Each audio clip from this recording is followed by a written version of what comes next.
Assalamu alaikum, dear listeners. This is Jahidul Islam, assistant teacher of Goflar Bazar High School of Nobigons. Today, I would like to talk about some advanced English. আজকে আমি কিছু advance English নিয়ে আসছি। তো আমরা দৈনন্দিন জীবনে বা প্রত্যেকের সাথে আমরা কথা বলার সময় এই ইংলিশগুলো আমরা ব্যবহার করে থাকি। তো অনেক সময় যখন আমরা কারো কাছ থেকে বিদায় নিই, তো আমরা এই সি ইউ অ্যাগেন বলি বা সি ইউ লেটার বলি। তো এটার পরিবর্তে আমরা অ্যাডভান্স ইংলিশে কী বলবো? সি ইউ লেটার না বলে আমরা বলবো খেচ ইউ লেটার। কী বলবো আমরা? খেচ ইউ লেটার।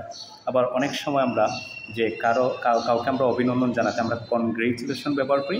তো এটার পরিবর্তে আমরা অ্যাডভান্স ইংলিশে আমরা কী বলবো? অ্যাডভান্স ইংলিশে আমরা বলবো ওয়ে টু গো, অথবা আমরা বলতে পারি হ্যাটস অফ, অথবা আমরা বলতে পারি নাইস গোয়িং। তাছাড়া আমরা গুড লাক অনেককে বলি, গুড লাকের পরিবর্তে আমরা অ্যাডভান্স ইংলিশ ব্রেক লেগ আমরা ইউজ করতে পারি। তো ধন্যবাদ সবাইকে, আশা করি সাথে থাকবেন এবং ভিডিওটি শেয়ার করবেন, বেশি বেশি করে শেয়ার করবেন। And it is the time to learn English. আসসালামু আলাইকুম।